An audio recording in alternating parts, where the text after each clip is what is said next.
안녕하세요. 민쌤의 아무나 배우고 아무데나 써먹는 아무역사 시간입니다. 2학년 여러분, 또 한 주가 시작됐는데 이번 주 첫 수업을 한번 진행해 보도록 하겠습니다. 오늘은 홀수 학생들이 이번 주는 홀수 학생들이 집에서 공부를 하는 시간이죠. 오늘 주제는요, 고려의 통치체제 정비에 대해서 살펴보겠습니다. 교과서는 96페이지. 교과서 96에서 97페이지가 되겠습니다.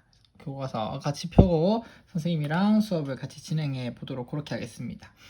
오늘은 초기 정치 이후에 고려의 통치체제 정비에 대해서 살펴볼 건데요. 크게 중앙정치기구, 그리고 지방제도와 군사조직, 그다음에 교육제도와 관리선발제도에 대해서 살펴보도록 하겠습니다. 제일 먼저 중앙통치기구에 대해서 살펴볼게요.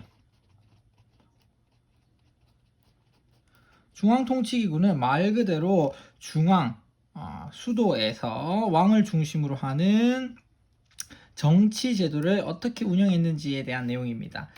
이 중앙통치기구는요, 고려 성종 때에 정비가 되는 것이 보통입니다. 자, 첫 번째, 고려의 중앙정치제도는요, 먼저 당나라와 송나라의 삼성육부제를 수용함으로써, 발해가 그랬듯이 그냥 그저 수용만 하는 것이 아니라 실정에 맞게 고쳐서 사용하게 되는데, 고려의 경우에는요, 이성육부제로 운영을 하게 됩니다. 그래서 3개의 성이 아니라 2개의 성으로 운영을 했다. 그래서 이성육부제라고 여러분들이 알아두면 되겠습니다. 이성육부제에서 최고 관청은요, 단연 중서문화성이라고 할 수 있습니다. 중서문화성의 제일 높은 재상은요, 문하시중이라는 사람이었고요. 이 문하시중을 비롯한 여러 높은 관리들이 중서문화성에서 국정을 의논하고 결정을 하였습니다. 이렇게 결정된 것은요, 상서성으로 내려가게 되는데, 이 상서성 밑에는요, 육부가 있어서, 육부는요, 이, 그리고 병, 호, 형, 예, 공에 해당하는 6개의 부가 있었습니다. 그래서 이러한 육부에서는요, 행정, 실무를 담당하게 되었습니다. 그래서 중서문화성에서 의논돼 가지고 결정이 된 게 있으면 상서성, 그리고 상서성 아래에 육부로 내려가서 행정 실무를 각각 담당을 하게 되었던 겁니다. 그리고 또 하나 중추원이라는 기구가 있었는데요. 중추원은 군사, 기밀을 다루고요. 플러스 왕명, 왕의 명령을 전달하는 그런 역할을 맡고 있었습니다. 다음에 네 번째로 어사대라는 기구가 있었는데, 이 어사대는 풍속을 단속하고, 다음에 관리들의 비리를 감찰하는 곳이었다고 할 수 있습니다. 그러니까 관리들, 특히 귀족들의 권한을 제한시키고 얘네들을 견제하는 그런 장치로 작용했다라는 거고요. 그 다음에 5번째, 삼사라는 기구가 있습니다. 이 삼사는요, 재정의 회계, 그러니까 돈에 관련된 거, 그리고 재정을 어떻게 세금을 어떻게 거두고, 그 다음에 국가 재정을 어떻게 운영할 것인가, 출납에 대한 내용을 가지고 있었습니다. 그리고 위에서 얘기했던 중서문화성 있죠. 성과 중추원의 고위 관리들은요, 모여서 어디에서 일하게 되느냐 하면 도병마사, 그리고 식목도감, 여기에서 정치적인 의논을 하게 됩니다. 여러분들 교과서 96페이지에 보면, 자, 선생님 보여줄게요. 교과서 96페이지에 보면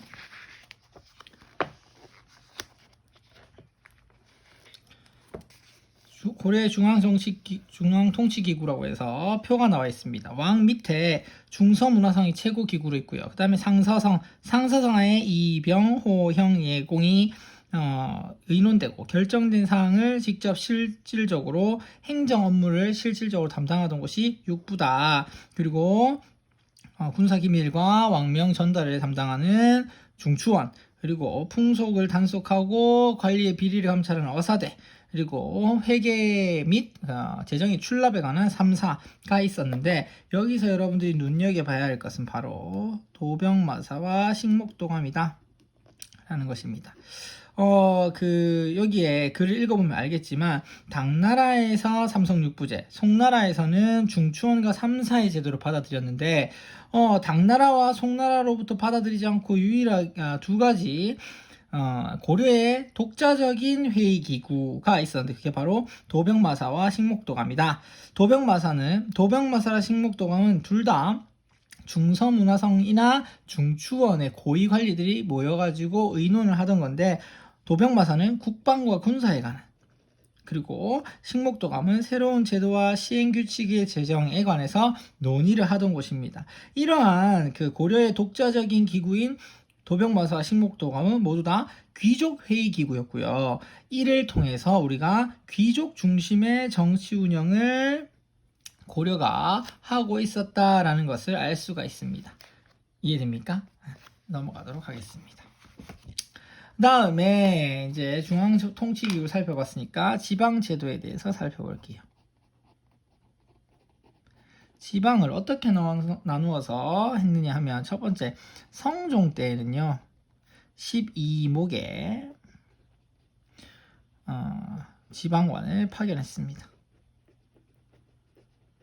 12목이라는 걸 설치해서 전국에 지방관을 파견했고요. 두 번째, 나중에 가서는 어떻게 형성이 되냐면 오도, 5개의 도와 양계, 두 개의 계를 만들었습니다. 그리고 삼경이라고 해서 지방의 중요한 도시를 이제 개경, 그리고 평양인 서경, 그리고 경주, 옛 신라의 수도였던 동경을 삼경이라고 했는데, 나중에는 동경 대신에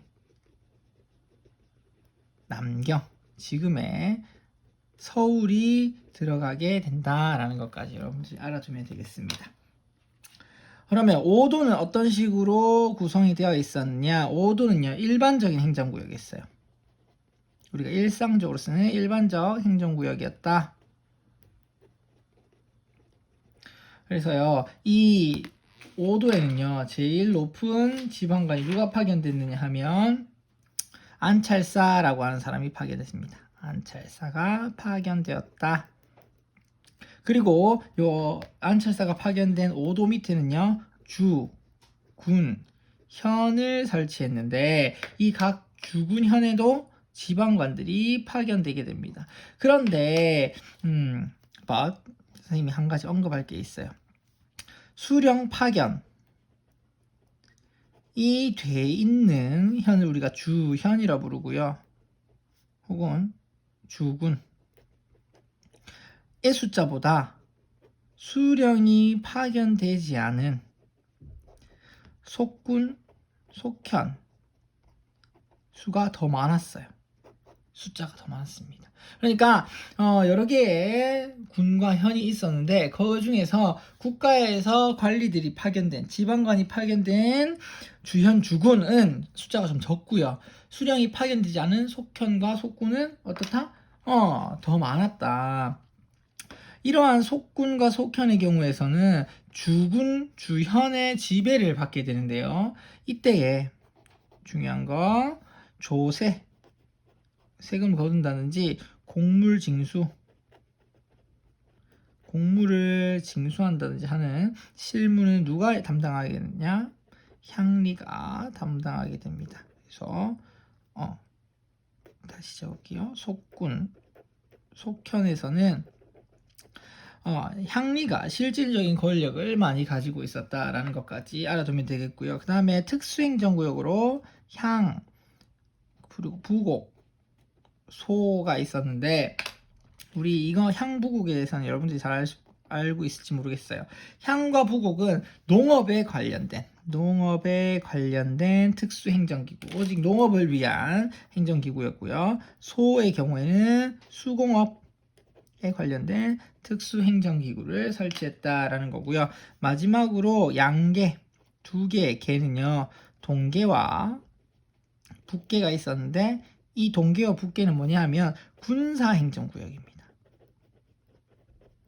군사행정구역으로서 이 지역에 누가 파견됐느냐? 병마사라고 하는 사람이 파견됐어요. 당연히 5도 밑에 주군현이 있는 것처럼 양계 밑에는 뭐가 있었냐면 주, 그리고 진 이런 것들이 설치가 되어 있었다. 그래서 고려의 경우에는 일반적인 행정구역인 5도와 군사적인 행정구역인 양계로 두 가지가 이원적으로 구분되어서 운영되고 있었다라는 것을 여러분들이 기억을 해두면 되겠습니다. 좀 올려볼까요? 다음에 우리가 살펴볼 것이 뭐냐 하면요. 다음에 살펴볼게요. 우리가 세 번째 군사제도입니다. 군사에 관련된 제도는 크게 두 가지로 나뉩니다. 중앙군과 지방군으로 나뉘게 되는데 중앙에는요 2군, 6위가 있었고요. 그리고 지방에는 5도에 파견된 주현군, 그리고 양계에 파견되었던 주진군, 두 가지로 나뉘어져 있었다라는 것을 알아두면 되겠습니다.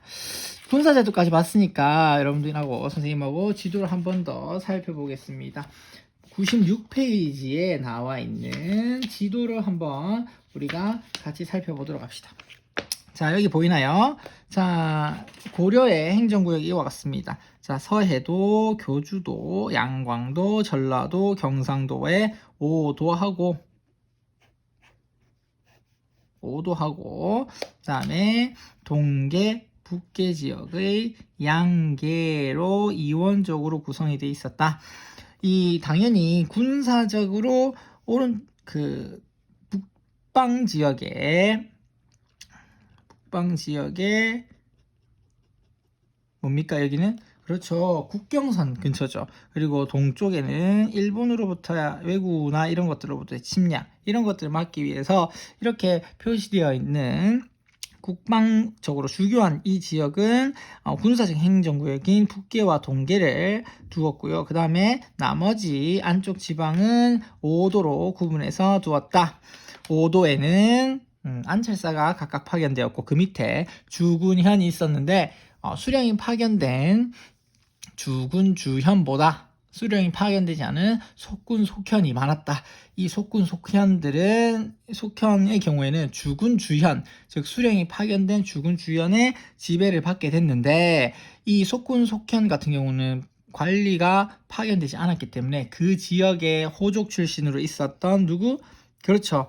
향리 세력에 의해서 실질적으로 업무가 이루어지게 된다. 그래서 이 속군 속현의 경우에는 향리의 권한이 굉장히 강했다라고 여러분들이 보면 되겠습니다. 그리고 중앙에는 개경의 중앙에는 2군 6위라고 하는 중앙군이 있었고요. 5도에는 주현군, 양계에는 주진군이라고 하는 군사 제도가 운영되고 있었다까지 여러분들 기억을 해두면 되겠습니다. 자, 그 다음에 네 번째로 우리가 살펴볼 거는요. 교육제도 및 관리 임용제도입니다. 관리 임용이라는 건 관리를 어떻게 뽑아 쓰느냐에 대한 거죠. 먼저 교육제도에 대해서 보면요. 개경의 최고 교육기관인 무엇을 두었다? 국자감을 설치했다. 그리고 지방에는 향교라고 하는 것을 설치해서 유학을 공부할 수 있도록 그렇게 했었고요. 그 다음에 두 번째로 이제 관리 선발제도. 선발제도는 임용제도, 등용제도 다 똑같다고 얘기할 수 있겠습니다. 제도의 경우에는 크게 음서와 과거제로 나뉘게 됩니다. 음서 좀 중요합니다. 이 부분 음서는요, 왕족이라든지 아니면 나라를 세우는 데 도움을 줬던 공신 세력들, 그리고 5품 이상의 고위 관료 자손들의 경우에는 따로 시험을 치거나 하지 않고 관리에 임용될 수 있는 기회를 주었습니다. 이러한 것들은요, 귀족이라고 하는 신분을 세습할 수 있는, 귀족 신분을 세습할 수 있도록 만들어준 제도라고 할 수 있어요. 이러한 음서는요, 공음전과 함께 귀족적인 특징을 나타낸다고 할 수 있습니다. 우리 아까 귀족적인 특징을 나타내는 게 도병마사, 식목도감이 있다고 했는데, 이거 외에도 5품 이상의 고위관료나 공신들의 자손들이 시험을 치지 않고 관리가 될 수 있는 음서라든지 공음전의 경우에는 이 5품 이상의 관리에게 지급한 토지로 세습이 물려주는 게 가능했기 때문에 귀족 사회를 나타내는 굉장한 중요한 특징이다라고 이야기할 수가 있습니다. 반면에 과거의 경우에는, 과거제는 어떤 겁니까? 그렇죠. 개인의 능력을 바탕으로,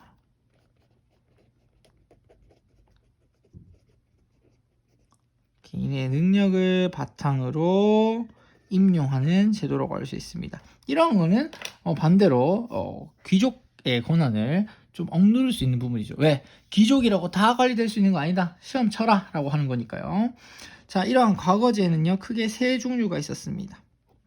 문과, 그리고 그다음에 잡과, 그다음에 승과. 우리가 일반적인 관리를 뽑는 문과에는요, 크게 제술과와 명경과가 있었습니다. 제술과의 경우에는 이제 논술 형식으로 막 작문을 하는 시험이고요. 명경과 같은 경우는 경전을 달달 외워가지고 이것을 가지고 시험을 치는 거였습니다. 잡과의 경우에는요, 기술관을 뽑는 그런 과목이었고요. 승과는 승려를 뽑는 과목이라고 할 수 있습니다. 여기서 여러분들이 주목해야 할 점은 무관, 나라를 위해서 싸우는 무신들을 뽑는 묵과는 시행되지 않았다. 국가에서 고정적으로 묵과를 시행하는 그런 제도는 없었다라는 것. 그래서 무예나 신체 조건이 뛰어난 사람을 그냥 선발해가지고 이제 이용을 했다라는 것을 여러분들이 알아두면 되겠는데요. 교과서 97페이지 한번 보도록 하겠습니다. 교과서 97페이지에 보면요. 짜잔. 자, 크게 문과를 통해서 제술과 혹은 명경과를 통해서 문관이 되는 방법이 있었고요. 하나. 그다음에 음서를 통해서 이런 걸 거치지 않고 바로 문관이 가는 방법이 있었습니다. 이러한 음서는 귀족적인 특징을 가지고 있다라고 할 수 있다 그랬죠. 귀족적인 정치 특징을 알 수 있다라는 거고요. 그다음에 잡과는 기술관을, 그리고 승과의 경우에는 교종선, 선종선 두 개의 종파가 있다고 했죠. 교리를 공부해가지고 글 공부를 많이 해서 깨달음을 얻는 교종과, 그다음에 갑자기 이렇게 참선하다가 갑자기 팍뜩 하고 깨닫게 되는 선종이 있는데, 요 두 개를 승계를 얻기 위해서 실시하는 승과가 있었다. 그래서 묵과는 고정적으로 시행되지 않았다라는 사실 여러분들을 기억을 해두면 좋겠습니다. 자, 그렇다고 하면 이제 과거 등의 개인의 능력을 바탕으로 신분을 상승시킬 수 있는 방법은 있었다. 그러나 귀족적인 특징을 나타내는 음서나 그리고 공음전 이런 것이나 도병마사, 식목도감이라고 하는 독자적인 회의 기구를 봤을 때 고려 사회는 신라보다는 조금 귀족 중심, 신분 중심에서 탈피했지만, 또 이후에 시대에 비해서는 여전히 귀족적인 그런 회의, 그 정치 이런 것들을 특징으로 가지고 있다라는 모습을 우리가 알 수가 있습니다. 사실 오늘 배운 내용은 여기까지 끝이고요. 여러분들 교과서 97페이지의 주제 탐구 고려의 관리 선발제도 두 가지 내용을 보고요. 기역과 니은에 들어갈 제도를 쓰고 특징을 각각 이야기해보자 돼 있는데 글씨로 써서 사진 찍은 다음에 댓글에다가 올려주면 되겠습니다. 여러분들 오늘도 수업 듣느라고 고생 많았고요. 사실 이 부분은 선생님이 빨리빨리 지나간 게 그 일반적인 역사적 사실처럼 외워야 이렇게 설명을 할 게 많지는 않고 교과서에 있는 내용을 선생님이 한번 쑥 훑어주면서 여러분들이 조금 외워야 할 부분들이라서 이렇게 했습니다. 그래서 이 정도로 정리를 해두면 될 것 같아요. 다음 시간에는 북방민족의 침략과 여러 나라와의 교류에 관해서 살펴보도록 하겠습니다. 여러분들 고생 많았고 다음 시간에 봅시다. 안녕.